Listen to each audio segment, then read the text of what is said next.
My name is Gibson, and I'm the creator of the Personal Development School. This is your daily breakthrough video. And in this video, I'm going to talk to you a little bit about what the fearful avoidance conscious mind is often interested in a relationship versus their subconscious mind. And this is going to really help you if you're on the receiving end of a relationship with a fearful avoidant to not take things so personally, to have a greater understanding of what's going on.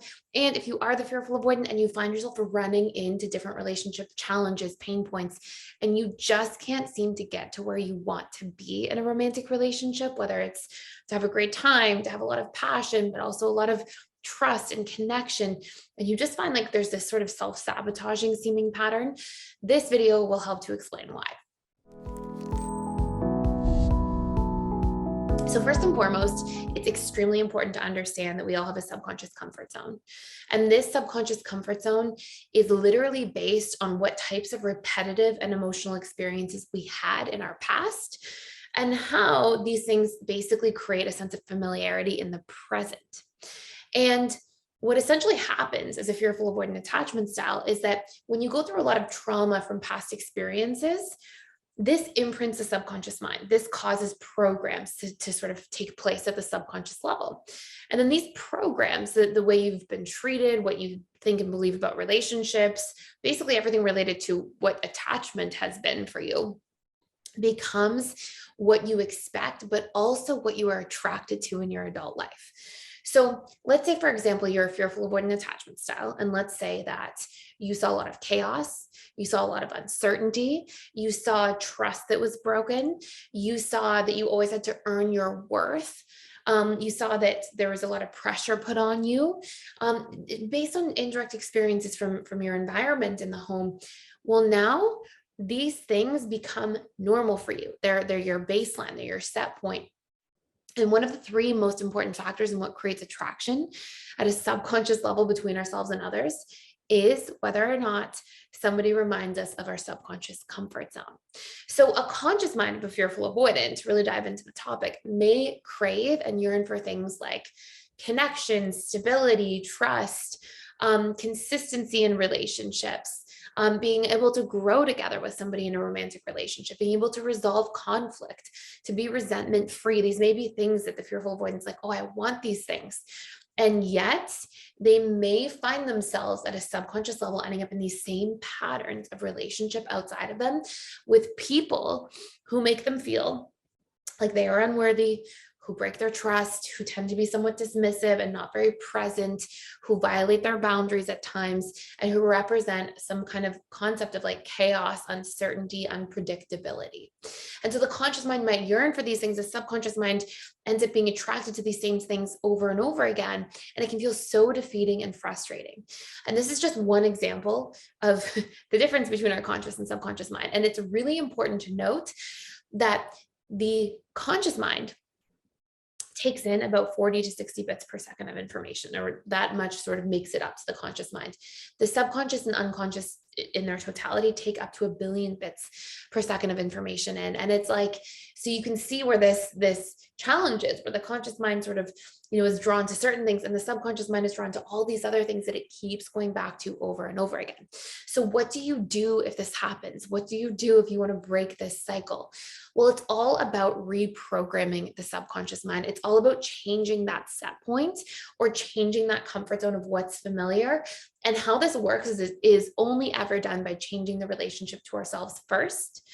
So if we have these trust wounds, if we have this sense of chaos that's repeating in our lives, really changing that and reconditioning that within the relationship to ourselves first and foremost. Now, how is this done? Well, you have to understand that the subconscious mind is programmed through repetition plus emotion. So what we really have to do is we have to learn to isolate patterns that are taking place at the subconscious level and then recondition those patterns. We're not born with patterns. We can, through repetition and emotion, change patterns over time. So I'm going to give you one tool that's going to help you sort of like understand this at a deeper level. But if you want to do a much deeper dive into this so that you stop attracting the same types of relationships, the same types of partners, the same situations that feel frustrating, uncertain, unavailable, like they're not working out, like you can't trust, you have to recondition. And we have a fearful avoidant program that you can check out for free for 7 days with step-by-step instructions and dynamics to really help you be able to recondition the subconscious comfort zone. Healing is reconditioning.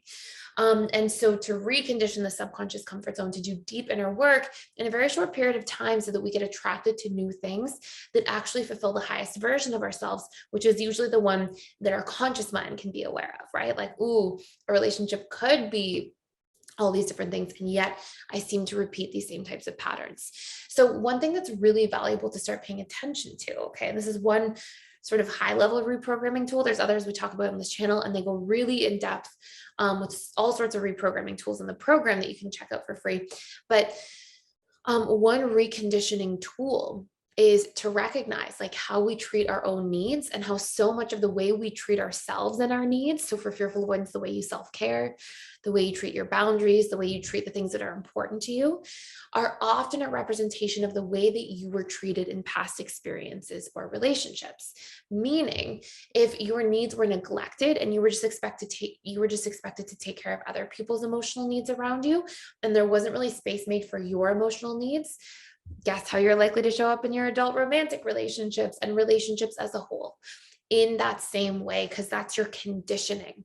Another example, if you often felt like you had to earn your worth and you were made to feel that way, guess who is making themselves have to earn their worth in everything that they do throughout the course of their adult lives? Often the fearful avoidant. If you were guilted or shamed for things a lot, probably guilting and shaming yourself. And then you're literally attracted to these things in others. You're drawn to the people who guilt and shame you, who make you feel like you have to earn their worth, who, are the wounded bird syndrome people, right? Where fearful avoidance, it's like a silly term, but it's like you're often drawn to people that need healing or need some kind of help or support that really need to depend on you emotionally. But sometimes the tough part of that is that it's not a two-way street all the time. And you can get burnt out over time if you're not taking care of yourself too. And there isn't like an exchange happening in our closest relationships.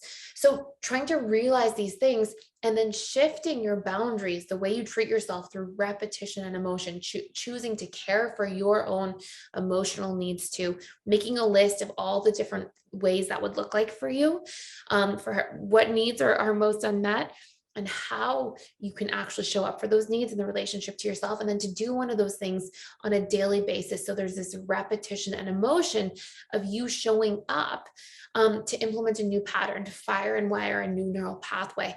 And through the repetition and emotion of that over time, these circuits start to strengthen while these old ones atrophy. And now we start to recondition our behavioral patterns in relationship to ourselves. And over time, in turn, this actually reconditions our own subconscious comfort zone for what's familiar and what we expect, because we essentially expect people to treat us how we treat ourselves at a subconscious level. And then that becomes what we're drawn to in future relationships instead, which is often much more productive. And then your conscious and subconscious mind align. So anyways, this may have been a lot of information in one video. Again, if you want to do a deeper dive with everything like laid out in a lot of detail explanation, please check out our Fearful Avoidant program. We've got all sorts of supportive resources, tools in that program, all laid out. And I do 4 live calls with our program members every single week. So you can jump in there. You can ask me any questions you have. We'll be there to support you. And that's it for today. So thank you for watching and being here. Please like, share, and subscribe if you haven't already. And I will see you in the next video.